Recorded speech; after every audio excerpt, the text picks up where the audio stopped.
Alright? Look, I'll be honest with you, this week is the closest I've ever come to saying sod it and not doing a video, just cancelling it. The old chronic pain has had a massive flare-up. Just sitting at the computer right now is sending agonising bolts of, well, agony coursing down my spine. Can you believe I've got a match in less than 2 weeks' time? Possibly the biggest of my career. Commander Sterling vs Kid Bandit 2, the Squeakquel. True Grit, Leeds, July 18th. Oh, I'm gonna make it whether it kills me. Anyway, I threw together just a throwaway video so that you could have something. It actually turned out okay. It might actually, I think I've done a good video, but I genuinely don't know. I can't think straight right now. So fingers crossed. Enjoy!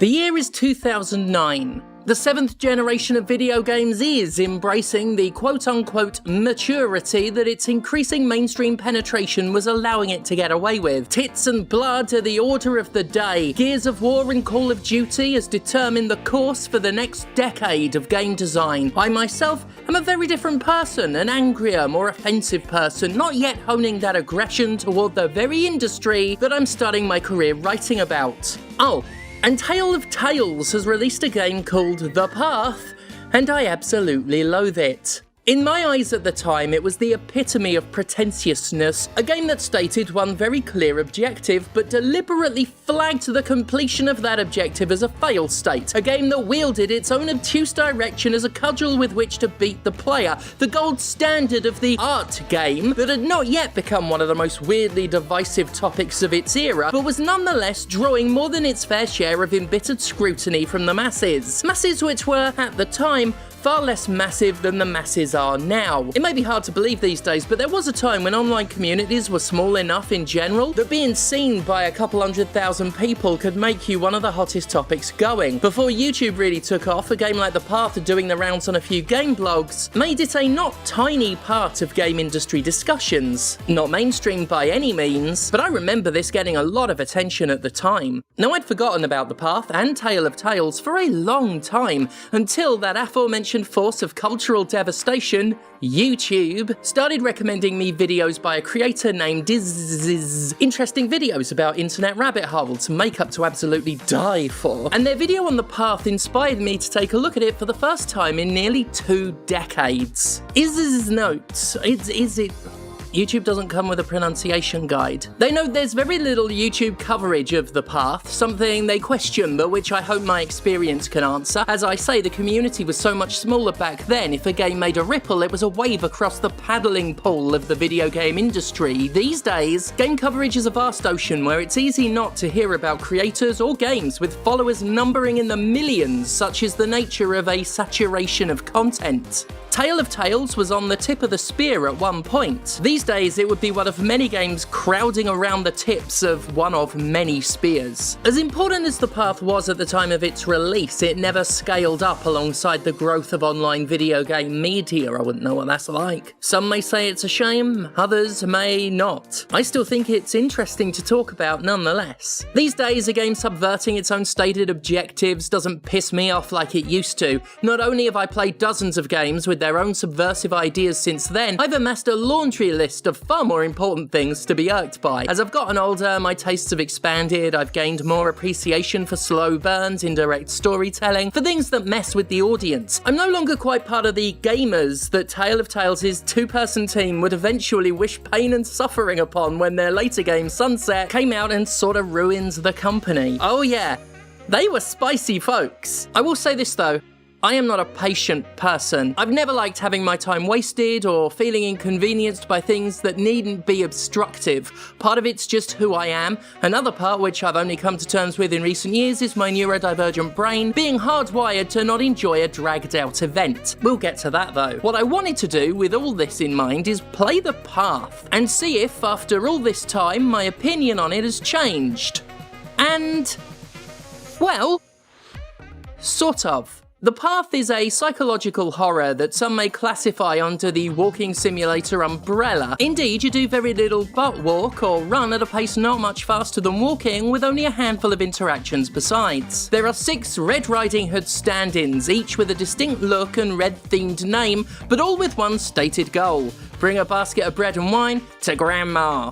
Now, this won't be a full analysis or anything. I mean, like I said at the beginning of the video, this is happening because I can't do anything. But I'll give you the rundown. Immediately, the Path hits you with an unsettling tone. It's unwaveringly somber, its music is slow and unmelodic, punctuated by a feminine choir whose breathy exhalations are pretty and piercing at the same time.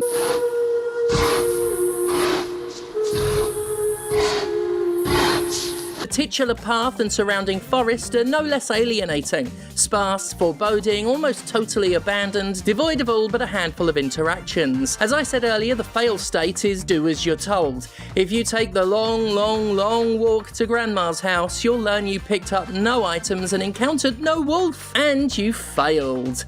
Yeah, I loathed this back in the day. I found it the height of stuck-up bullshit for a game to be all, "Hey, you did the thing we told you to do, aren't you a fucking chimp?" Of course, the Path doesn't exude quite the attitude I had projected onto it. Perhaps I've seen just enough weird games to expect an outcome like this more now, but the idea of a game with such a creepy vibe pulling something like this seems obvious. Perhaps even a little quaint, in retrospect. At the time, it really was a newer type of idea. Maybe not the first, but in a genre that was still defined by very clear mission statements for players to fulfill, levels with end goals, enemies to point and shoot at, the idea that a game might lie about what to do was so much more strange. So what do you do? Essentially, you guide each girl to a world of pain. There are 6 locations in the forest, 1 for each girl, and the idea is to deviate from the path, disobey orders as Red Riding Hood did in the original fairy tale, and get into trouble. There are 144 flowers to pick up, by the way. They do nothing, unlock nothing, but when I saw one I picked them up straight away because I'm every bit the obediently conditioned chimp I felt called out for being by the game's fail state. You can also find unique objects to put in your basket, and examining these items as each girl suggests something about that girl's personality. They have unique responses for each one, and those responses say something about the game's overall theme. The goth girl sarcastically regards the 2-headed teddy bear, saying makes sense. The youngest simply sees a cuddly bear. Navigating the world is slow. It is slow and it is awkward. The only guidance you get in the woods is a brief look at a dotted line showing the trail you've taken, which appears every 100 meters traveled and is set against no detailed map or anything. There's also a girl in white who wanders the woods and will guide you back to the path if you let her. But yeah, pain really is the order of the day. Guiding a girl to her relevant location brings her into contact with her own personal wolf. You might be able to guess already, but these wolves aren't literal. Well, not always. Sometimes it's a bit more of an actual wolf though, even then it could just be an allegory, you know how these games are. Another time it'll not be of the lupine persuasion, but a bloke who offers a young girl a cigarette before she wakes up battered and broken outside Grandma's house, having been subjected to God knows what. And that is the Path cycle. Guide a girl to her wolf and watch as each one experiences some horrible aspect of growing up and the traumas associated with it. The girls are of different ages, from 9 to 19, and each wolf resembles some aspect of going from a young girl to a young woman, confronting the reality of death for the first time, learning that a middle-aged man out in the woods offering you a beer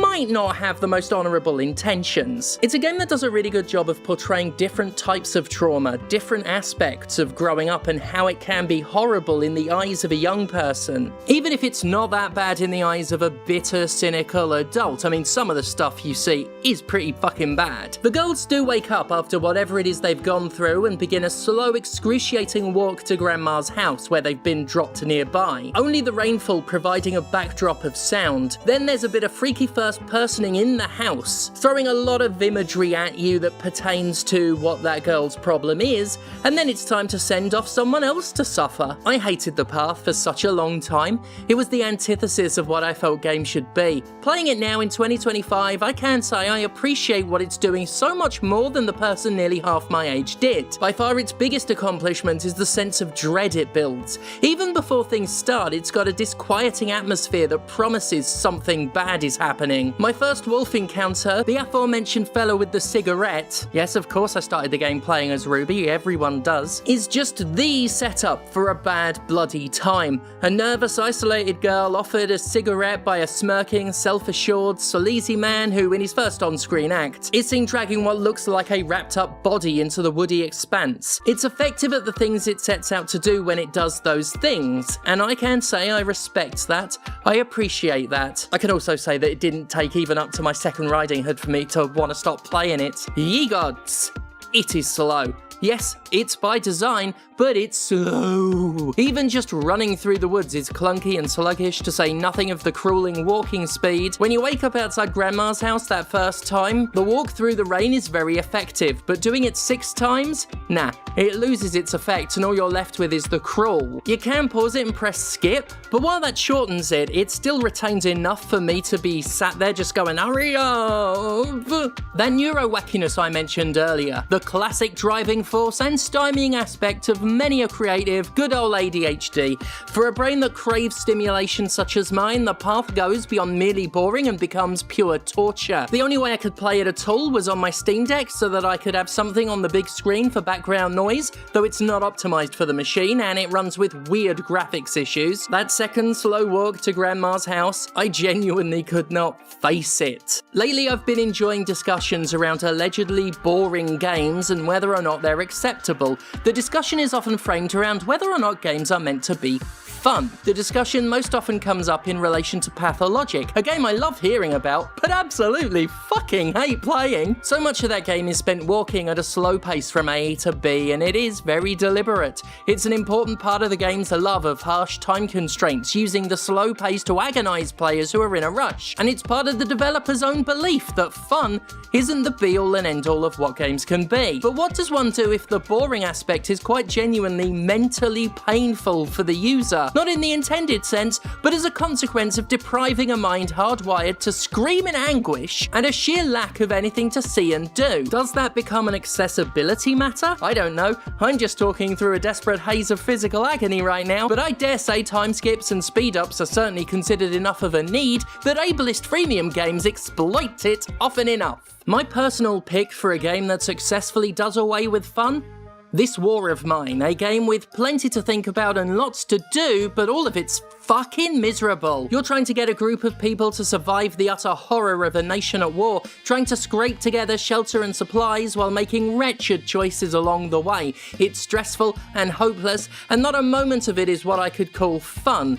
But there's always tension and engrossing elements, and even though there can be slower moments, there are never long stretches of just nothing happening. Games don't have to be fun. No, but unfun games don't have to be boring. In fact, nothing will take me out of an unfun game quicker than one that's decided to hammer its lack of fun home with a lack of things for my brain to latch onto in its stead. You can have your long walks, plenty of games do, with some of them keeping such walks engaging with audio, be it logs or the player character's internal monologue or what have you. Others do it visually, with a lot of unique stuff to look at. You just don't have to bore a player to get your point across, unless you're saying boredom is bad, but like, we all know that. Then again, this is all intensely subjective. What is boring? What is fun?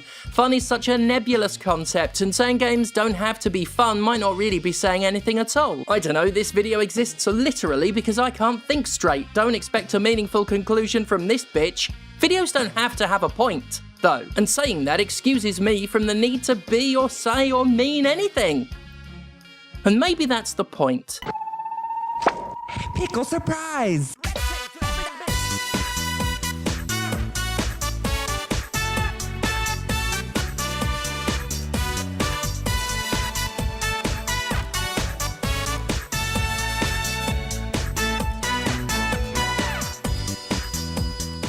After editing this video, Z-Manzilla threw up an interesting point while talking to me, and I do agree with it. Basically, the path has a potentially problematic message when it suggests a life lived free of trauma is a failed state, especially given some of the traumas depicted. You know, not everyone's gone through abuse, and as a survivor, I wouldn't wish it on anyone. I understand the whole point about not following the straight and narrow path, about opening yourself up to the risk of pain with adventure. This is the kind of thing worth discussing in a deeper analysis video if my brain were in any fit state to analyse. I mean, here I am going through a massive amount of traumatic pain, and I tell you what, it does not feel like I'm successfully living right now. In fact, it's severely cutting into my ability to live. One interpretation of the path is that it's saying pain builds character, which is an old and frankly questionable attitude. I know.